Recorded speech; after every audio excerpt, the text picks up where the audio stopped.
Pranam, Partho. Pranam.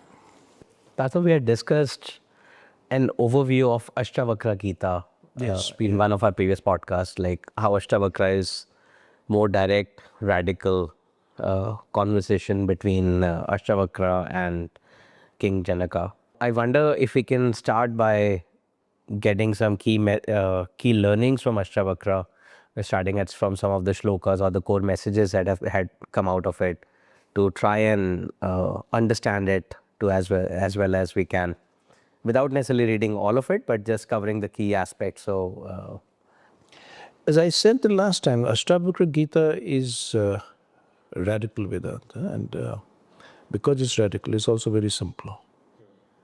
One doesn't need to talk much about Ashtavakra Gita. Yes. You just have to grasp what Ashtavakra is saying and internalize. Yes, and internalize. Actually, yes, that's a good word to use, because I personally don't feel there's any sadhana involved in.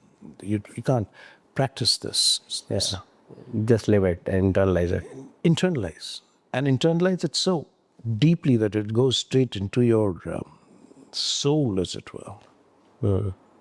As I mentioned last time when we were discussing this, that this is not a work of philosophy. It's not speculative philosophy. It is not a metaphysical treatise.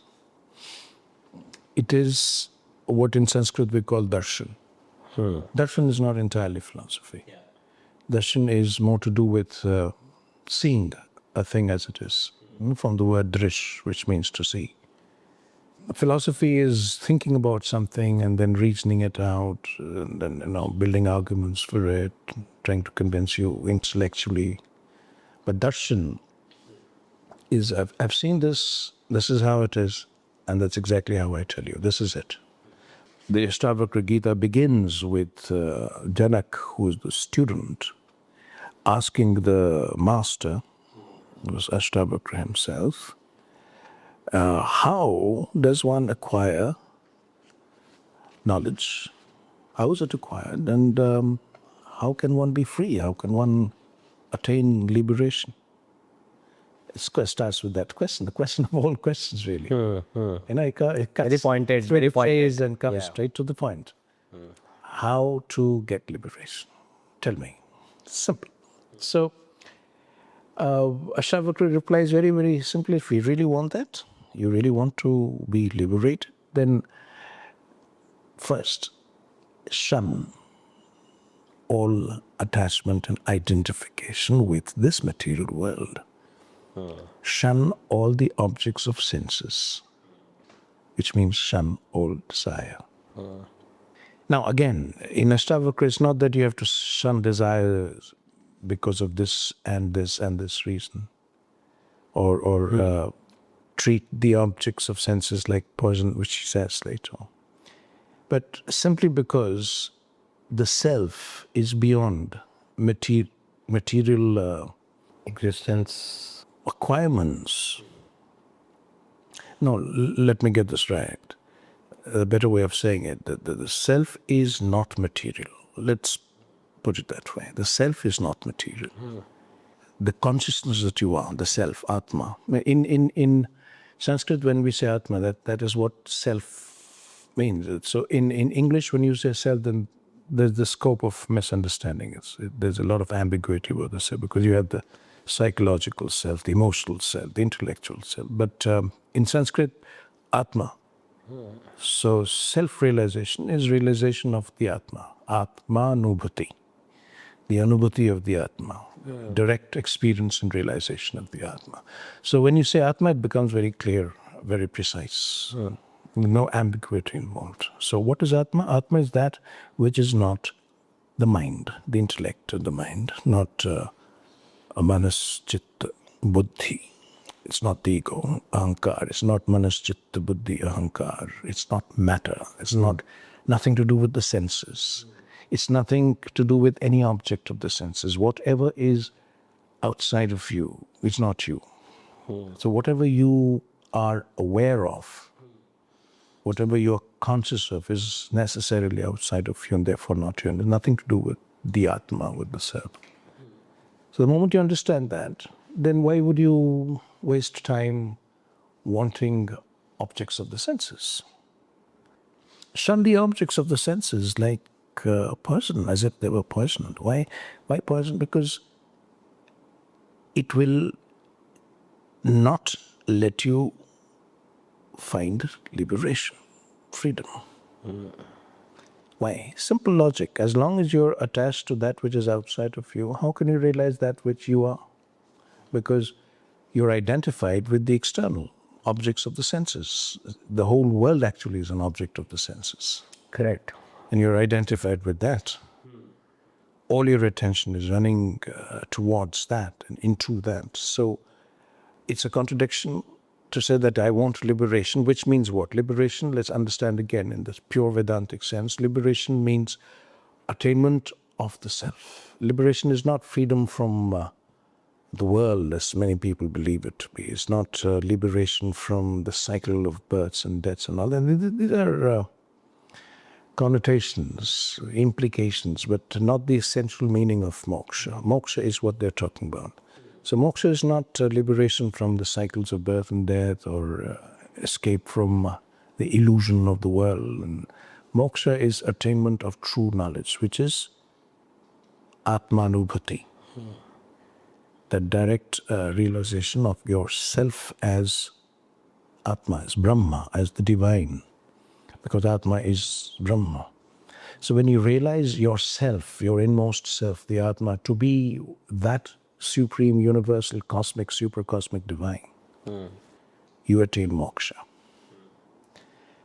So if your attention is moving towards moksha, which is pure self, pure consciousness, and why are you going to waste time with senses and objects of the senses? This is the whole of Ashtavakra Gita. Every other sloka will bring you back to this.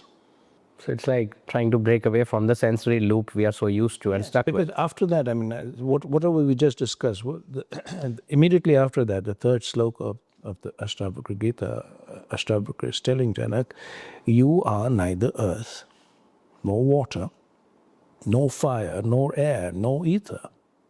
In order to attain liberation, know the self, the Atma, as the witness of all these. Know the self to be the consciousness, the one single soul consciousness. Know the self to be that. That consciousness is all there is. Pure consciousness, Brahma. Know the self to be that pure consciousness, Brahma. Know the Atma to be the Brahma. So again, very simple. You're not matter. What is earth, water, fire, air, ether, the five, the panch tattva, the panch Elements.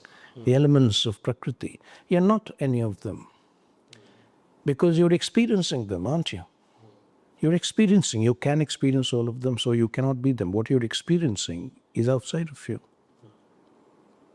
You are the one that's experiencing it.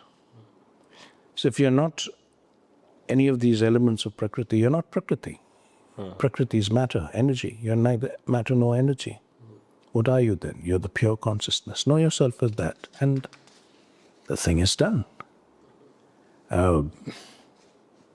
If you detach yourself from the body and rest in the true understanding, the true knowledge, the true intelligence and the pure consciousness, chitta, if you detach yourself from the body and rest In the conscious. in the chitta, in the pure consciousness, you will at once be liberated. End of story. Now, this is the radical approach of Ashtavakra. On the point, straightforward. We just read the first 4 slokas, and you have the whole of the Gita, the whole of the Vedanta in your hands. Ashtavakra has told you in 4 slokas what you have to do. Now, for someone who understands this, if you are like Janaka, true aspirant for the self, and you truly listen to Ashtavakra and you understand just these 4 verses, what more do you need to read after this? We're done. And you don't need any philosophy. I mean, no philosophy can explain. There's no explanation for this. I mean, it's, as I said, this is who you are, this is what you are. Realize yourself as that. Shun And shun all distractions. Because everything else is a distraction. This whole universe of senses is a distraction. And For this, all you have to realize it's no complicated philosophy, that this universe is manifest to you through your senses. in your consciousness, which is an The object. mind and the senses. So this whole universe is what it is to us only through the senses and the mind. Think about it. If you were to, shut down your senses for a while, that's a high hypothesis, a thought experiment, let's say, a thought experiment. So, what do shut down all your senses, and what happens to the world? Doesn't exist. What happens to all your desires? Every desire you can think of is related to the world, which is related to your senses. If you can't sense the object, there is no desire possible. Even desires that you hold within, you may say that, I have intellectual desire. Okay, fine. Intellectual desire is not of the senses, but it's still related to the world outside. Correct. It's not in the domain of the self, the Atma. So if you switch off your senses, or if you transcend your senses, and the senses and the mind are, it's the sense and the mind, the sense mind. Because the mind interprets what the senses take in. We never know what we are actually sensing. It's always the interpretation of the brain, actually, which then your mind understands. So we always say manas and indriya. Manas, chitta, manas, buddhi, indriya, it's all related. So if you were to step out of your senses and your mind for a while, this whole universe is gone, dissolved. And the thing is, we experience all that when we go to sleep, as an example. Yes, indeed. It's not an outside experience. It's something every human being, by definition, has experienced in life. 2 or 3 states in which every human being actually experiences this, in a manner of speaking. Deep sleep, as you said, yes, and deep meditative states. Now, not everyone has access to deep meditative states, but everyone does sleep every day. You can't do without it. So in deep sleep, your senses are completely withdrawn into your mind, and your mind is withdrawn into the self. So there is no self, there is no body, there's no world. And when you wake up, then you have that remembrance that there was this time when nothing was there. So something was there. But you're not used to being that something, because our waking experience is always of the senses. Now, when the senses are withdrawn, but you're still experiencing it, then what kind of an experience is that? Is it still waking experience? Is it a sleep experience? Meditative. Or is it an experience that goes beyond waking and dreaming and sleeping? So these are questions that Vedanta will take you through. So what is the key that Ashtavakra is giving us? Do not identify with the body. The moment you do that, the moment you understand that you are not the body, and this takes a bit of inquiry. Again, no complicated yoga to be done here. You just have to understand, deeply understand, that you're not the body. And it's not just because you've read it in this book that you're not the body, therefore you're not the body. Or, you've read it in a Vedanta scripture that you're not the body, therefore you're not. No. Find out why you're not the body, and find out for yourself. No book or teacher will tell you that. They'll tell you you're not the body, but why am I not the body? Something that will come to you only through self-inquiry. Very sustained and pointed self-inquiry. And perhaps that's the only practice of Vedanta, self-inquiry. Am I really the body?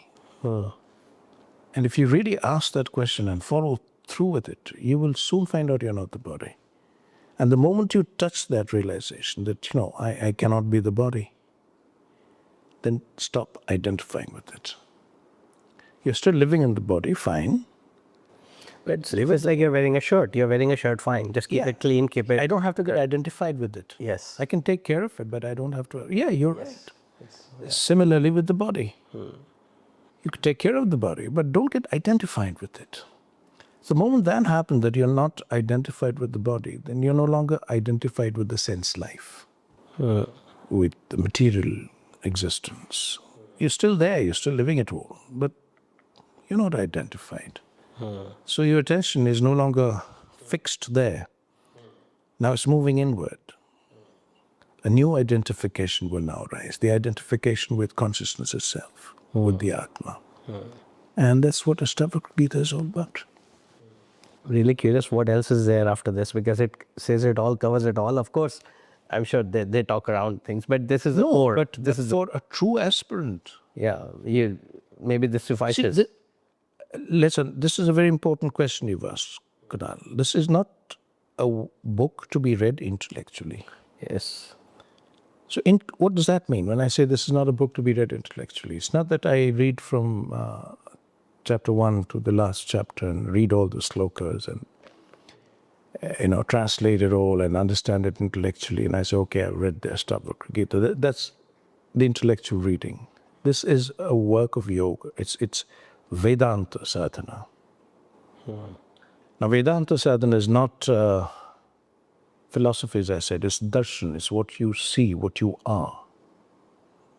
So when Ashtavakra says that you have to, if you aspire after liberation, shun the objects of the senses as pleasant, and seek within thyself the qualities of sincerity, truth, and contentment.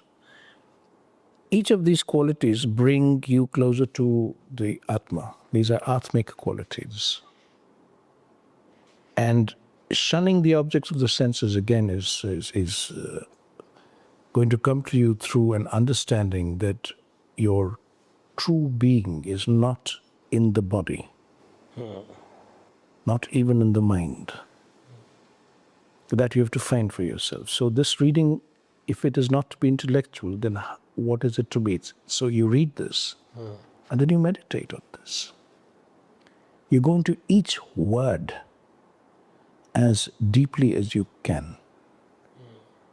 Penetrate every word, every sentence, till you come to a threadbare understanding. You take the essence of it. So to read one sloka in that way can take you days.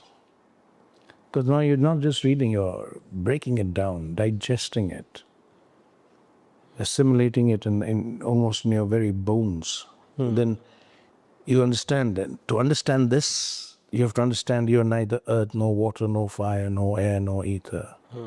In order to attain this liberation, know yourself as the witness of all this. You're not all this, you're the witness of all this. You're awareness of all this, but you're not all this. Your consciousness itself. And the moment you touch that, then detach from the body and rest in that understanding. Rest in your consciousness. Rest in the consciousness that you are. Now, just these 3 shlokas, if you dwell on them night and day, 24/7, you're dwelling on them, going deep into them, the realization will come to you. After that, whatever he says, and we'll do that later, like each sloka, he says, you do not belong to the Brahmin caste or to any other caste or ashram of life. Yeah. Because again, you're consciousness, therefore you're unattached, you're formless. You're witness of all this. So how can you be any of this? So know this and be happy. Virtue and vice, pleasure and pain, these are things of the mind. Things of your experience of the world. But they're not you. Because you're consciousness and you're pervading this universe. You are cosmic consciousness. You're neither the doer nor the enjoyer. Know that. Know that you're consciousness. So like that, every sloka after that brings you back to these first 3 fundamental slokas and help you go deeper into the understanding of these slokas, and Ashtavakra Gita is done for you. Beautiful. This Ashtavakra conversation with Janaka happened at I think, hundreds of years before Mahabharata, as some history says. Yeah, Kunal, that's the academic approach to it. Really speaking, you can never be too sure. I mean, see, Yeah. people are not also 100% sure that this Janaka is the Janaka of Ramayana, for instance. Correct. That was my another question I had in mind. Yeah, so we don't even know which Ashtavakra and which Janaka it is. There is enough academic study that suggests that this is the Ashtavakra that one talks about, but you can't be too sure. A. B, how does it matter? I mean, how does it matter who these people were and when they lived? And The reason, yeah. because these are all these great Maharishis of our tradition lived in anonymity. Sure. The reason I asked was, I was thinking, had Arjuna read this or heard of this from his gurus in his school days, maybe he would not have had to take the... I don't know, maybe who did study. Maybe. I'm sure the Pandavas studied Vedanta in their Gurukul. I'm very sure of that. Not because But maybe he was focused on had a very archery or technical something else. Maybe he was more focused on archery at the time. Possibly. Through his nature, right? Through the Kshatriya nature. because they are Kshatriyas. Prakriti. So, and the Gurukul education was very integral. So philosophy, darshan, the physical arts, the martial arts, all of these. They were all part of it. Yeah, but maybe by Swadharma you would take to one more than you would take to the others. And this is how the system was. If you took more to the study of Vedanta than to archery, for instance, you would become a Brahmin. If you took to archery and the martial arts more than in Kshatriya. darshan, you would become a Kshatriya. So at that time, the castes were not fixed and pre-decided. It is through your Guru Bhav and Swadharma and the Guru's, because the Guru would look right into your essential being and know what you are and what you're meant to be, meant to become, what you're meant to become. So all that put together would make you either a Brahmin or a Kshatriya or a Shudra or a Vaishya. So that was a very enlightened system. Somewhere in the Kaliyug, we lost It's all all that. got distorted, perverted. No, it's all become stupid, actually. We need to get back to that kind of rarefied, subtle understanding. But surely this getting stupider is also part of some cosmic plan somewhere. I hope so. I hope there's a method in the madness. Well, at one level, I do know there is, because I think that's what evolution is all about. To evolve, one has to go through all this mess, Ups and downs. and downs, or the vicissitudes of human existence. So it's difficult to understand the evolution of consciousnesses. And how does consciousness evolve?